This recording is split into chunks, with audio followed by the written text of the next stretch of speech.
The Honorable Speaker, Ferdinand Martin G. Romualdez, will address the body.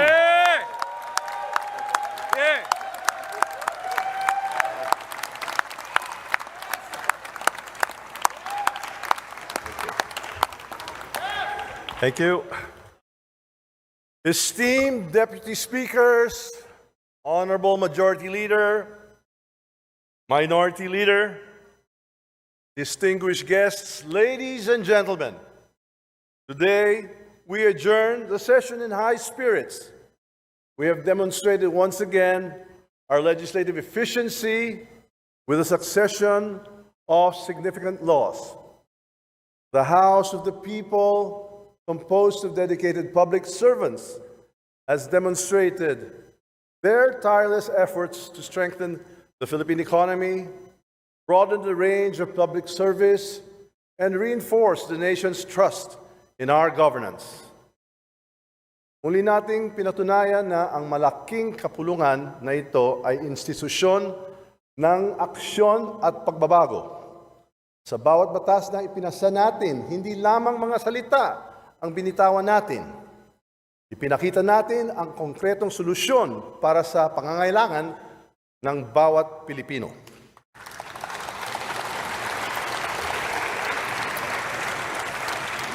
I congratulate you all, not only for your tremendous understanding of the country's development goals and priorities, but most importantly, for translating these goals and priorities to deliver tangible and beneficial changes to our constituents.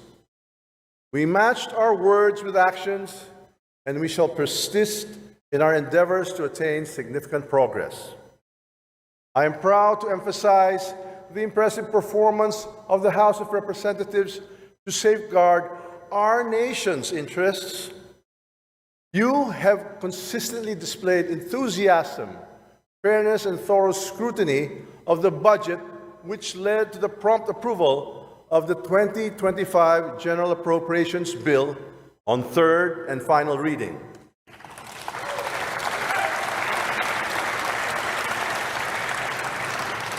Nagawa natin ang trabaho para busisin ang 2025 national budget. Natapos natin ito sa takdang oras. Kahit abutin ng umaga, hindi tayo tumigil para masiguro ang nagawa natin ang ating tungkulin.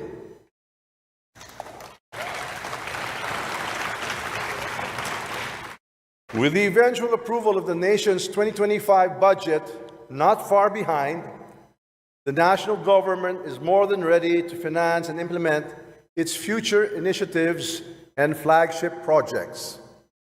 We remain true to our objective to pursue an agenda for prosperity and enable every Filipino to directly experience and equitably share in the gains brought by our collective and solid efforts. Since the opening of the 19th Congress, we had persistently advanced and maintained the energy to prove our commitment towards empowering our citizens. Our utmost priority has always been the formulation of vital pieces of legislation aimed at poverty alleviation, agricultural productivity, food security, income growth, human capital development, and increased employment opportunities. Out of the 64 total number of priority measures outlined in the Common Legislative Agenda for the 19th Congress, 60 have been approved and only 4 remain under deliberation with their respective committees.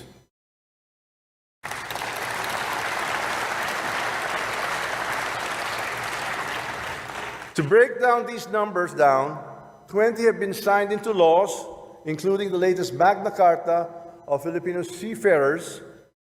4 are for the President's consideration, well, actually, for his signature tomorrow, namely the Anti-Agriculture Economic Sabotage Act, the Value-Added Tax on Digital Transactions, Academic Recovery and Accessible Learning, the ARAL Program Act, and Philippine Self-Reliant Defense Posture Program Act. 5 have been ratified by the Bicameral Conference Committee, namely the Philippine Maritime Zones Act, the Archipelagic Sea Lanes Act, Create More, Enterprise-Based Education and Training Program Act, and the Agricultural Clarification Act, and one is now pending with the Bicameral Conference Committee, namely the Blue Economy Act, and 30 have been approved on third reading.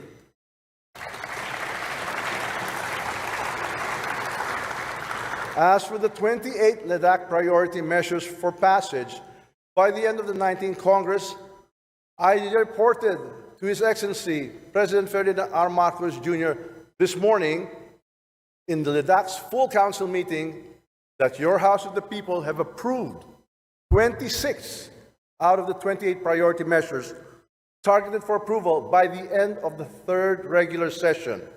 And we will aim for a 100% completion by end of December 2024, or 6 months ahead of its intended target.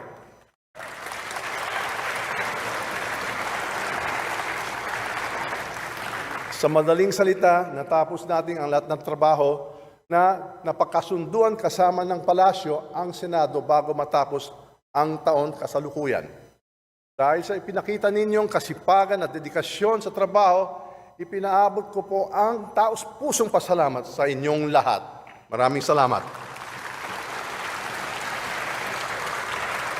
From the 28 LEDAC priority measures, only 2 remain pending with the committee. 3 have been enacted into laws, 4 have been transmitted to the Office of the President for signature, 5 bicameral conference committee reports have been ratified, and the rest have been approved on third reading.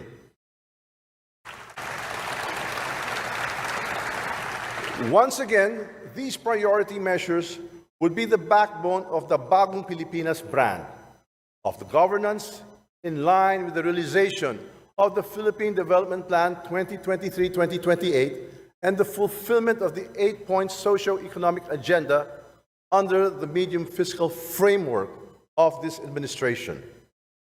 During the first quarter of the third regular session, the House also ushered in the passage of 3 important legislative measures. The most recently signed by the President is Republic Act RA number 12021, or the Magna Carta for Filipino seafarers, which recognizes and prescribes the rights and duties of local and overseas Filipino seafarers, promotes their full employment, and ensures equal opportunities in the maritime industry. Congratulations.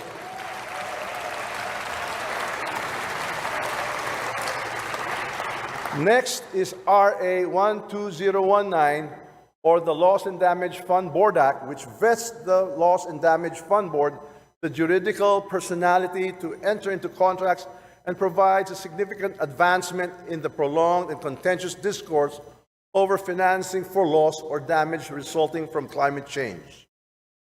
Finally, Republic Act 12018, or the Act creating 3 additional Sharia judicial districts and 12 Sharia circuit courts therein.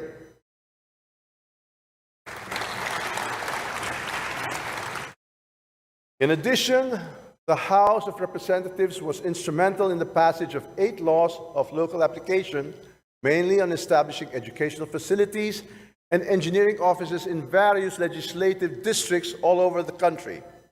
In total, 88 Republic Acts were enacted, 35 of which are of national laws and 53 are local laws. 764 measures approved on third reading are pending action by the Senate, and 291 resolutions were adopted since the opening of the 19th Congress in July 2022. Aside from a number of bills currently pending with the Bicameral Conference Committee, several House bills of national significance that were approved by the House on third reading during the first quarter of the third regular session have been transmitted to the Senate and are currently in the process of discussion. These include measures on Philippine Disaster Risk Reduction and Management System, the operation of motorcycles for hire, the protection of geographical indications for agriculture or natural products, processed products, wines, spirits, or any products of handicraft industry, institutionalization of the career progression system for public school teachers, prohibiting and penalizing the unauthorized practice of law, providing for cheaper and more accessible internet for all, and providing for the modernization of the Philippine Institute of Volcanology and Seismology, among others. This chamber also continued heeding the call of our people in the countryside and made remarkable strides in addressing their immediate concerns. We approved on third reading several local bills aimed at establishing state colleges, national high schools, and technical education and skills development training centers in the country, increasing the bed capacity of city and district hospitals, granting legislative franchises to electric cooperatives, declaring certain areas as ecotourism sites, and establishing extension offices of the Land Transportation Office. Apart from fulfilling our fundamental role as lawmakers, our legislative investigations and oversight function was also on full display. Hindi lamang tayo gumawa ng batas para sa bayan, naging bantay din tayo ng taong bayan para sa kanilang kapakanan. Tuloy-tuloy ang ating ginagawang investigasyon para direktang tugunan ang mga suliranin sa araw-araw na buhay ng mga kapwa nating Pilipino.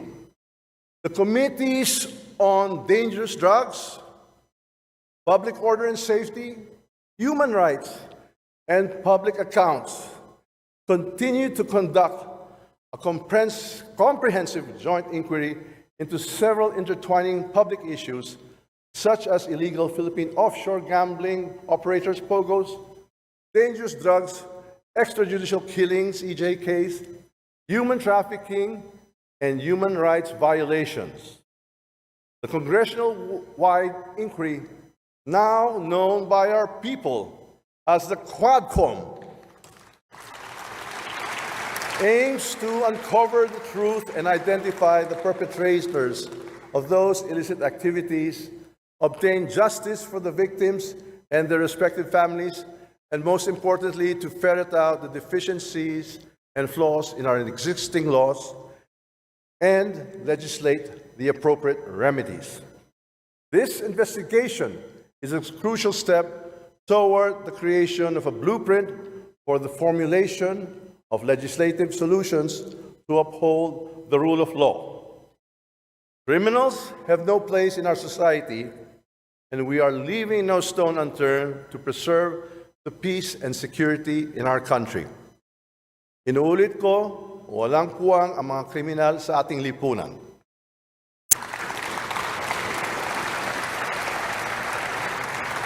Hindi natin papayagan na maghari ang mga Panginoon at alagad ng kadiliman at kasamaan sa ating bansa.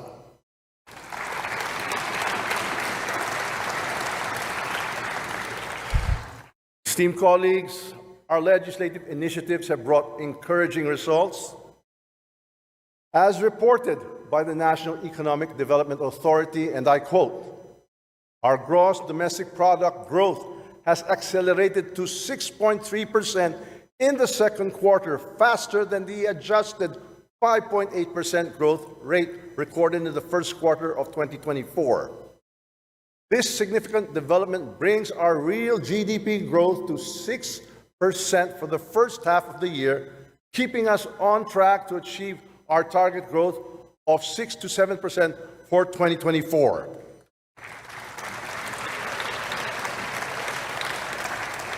We are on our way as one of Asia's best-performing major emerging economies.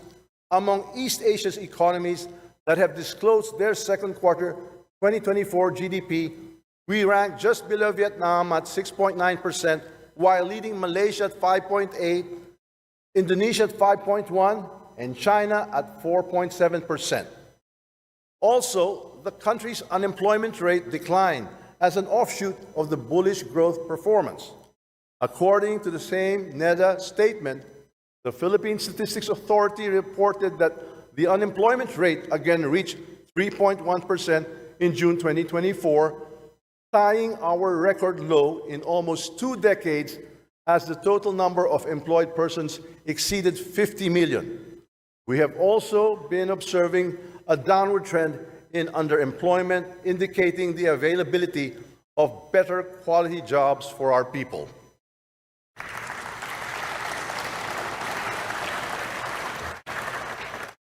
During a recent visit to 3 leading public markets in Metro Manila, we personally witnessed that the price of rice has declined to as low as 42 pesos per kilo. This is mainly due to the effective measures implemented by President Ferdinand R. Marcos Jr. to lower the prices of rice, establish food supply, and shelter consumers from price fluctuations. One such measure is Executive Order Number 62, signed by President Marcos last June 2024, which led to the reduction of the tariff on imported rice from 35% to 15%.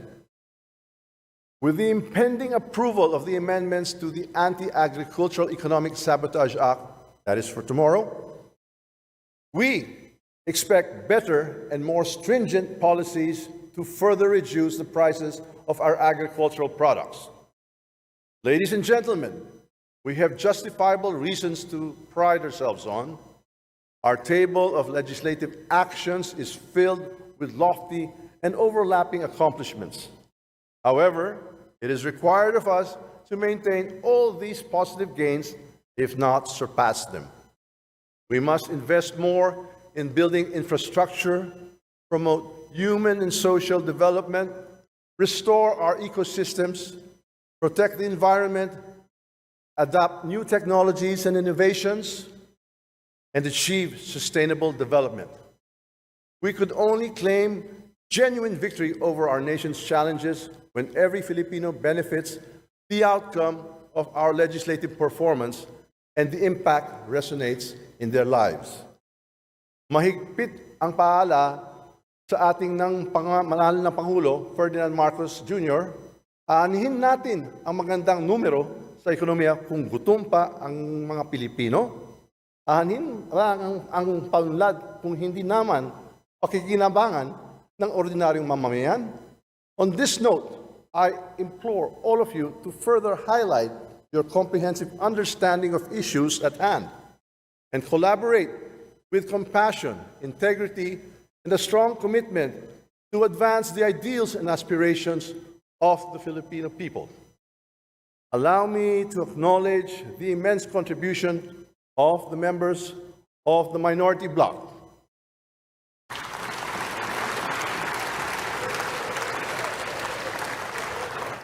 Their inputs always proved essential for analyzing and addressing the matters deliberated in multiple legislative fora.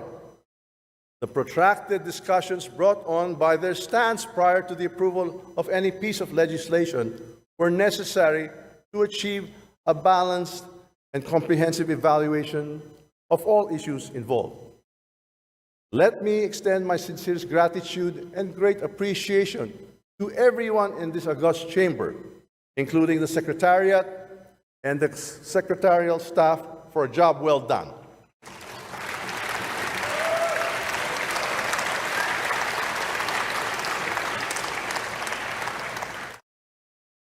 Together, let us continue riding this wave of hard work and rest with the satisfaction that no matter what, we will always succeed. Damo nga salamat, hayo nga tanan, mabuhay ang sabayanang Pilipinas.